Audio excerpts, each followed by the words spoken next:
65,000 रिक्षा चालकांना मराठी शिकवण्यात यश आलेलं आहे। राज्याच्या परिवहन विभागाच्या माध्यमातून चालवण्यात येणाऱ्या हिंदू हृदय सम्राट बाळासाहेब ठाकरे मराठी भाषा अभियानाचा समारोप आज परिवहन विभागाच्या माध्यमातून झालेला आहे। उपमुख्यमंत्री एकनाथ शिंदे साहेब, मराठी भाषेचे मंत्री आणि उद्योग मंत्री आदरणीय उदयजी सामंत यांच्या माध्यमातून याचा समारोप करण्यात आला। हे अभियान पुढेही चालू राहावं, कारण शिवसेना प्रमुख आदरणीय बाळासाहेब ठाकरे यांचं नाव त्या अभियानाला आहे, म्हणून मराठी भाषा विभागाला सूचना एकनाथ शिंदे साहेबांनी केलेली आहे आणि मराठी भाषा विभागाला परिवहन विभाग सर्वतोपरी सहकार्य करेल। परंतु परिवहन विभागाच्या माध्यमातून 105 दिवसाचा जो अभियान आहे त्याची आज सांगता झालेली आहे।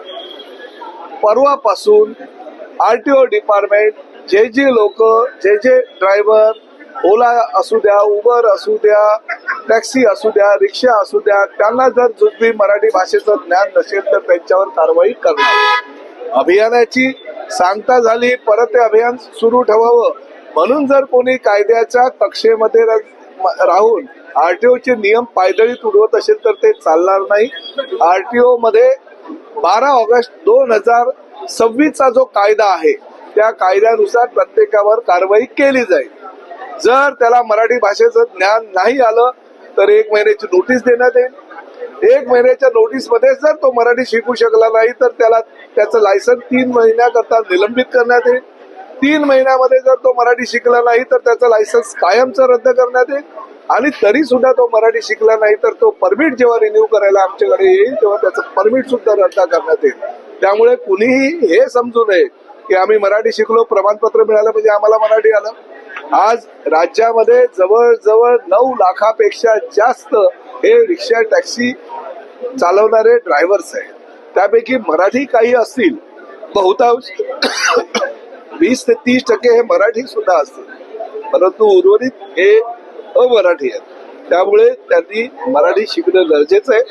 अभियान चालू ठेवण्याच्या संदर्भात आमचे नेते आदरणीय एकनाथ शिंदे साहेबांनी सूचना केलेल्या आहेत। त्या सूचनांची पूर्णतः अंमलबजावणी केली जाईल, परंतु शेवटी कायद्याच्या कक्षेत राहून आम्हाला कारवाई ही करावीच लागेल। त्यामुळे महाराष्ट्रामध्ये जर तुम्हाला व्यवसाय करायचा असेल तर मराठी अनिवार्य आहे। टोल फ्री नंबर काय नागरिकांनी, प्रवाशांनी संपर्क कसा करायचा तक्रारी करण्याचा? नाही, संपर्क करायची गरजच नाही। आम्ही आता कोकण मराठी साहित्य परिषद आणि मुंबई मराठी साहित्य संघाने जबाबदारी स्वीकारलेली आहे। आज आता विचार करा, 105 दिवसांपैकी 40 ते 50 दिवसात 1,65,600 जे अमराठी चालक आहेत त्यांनी मराठीचं प्रशिक्षण घेतलं ना।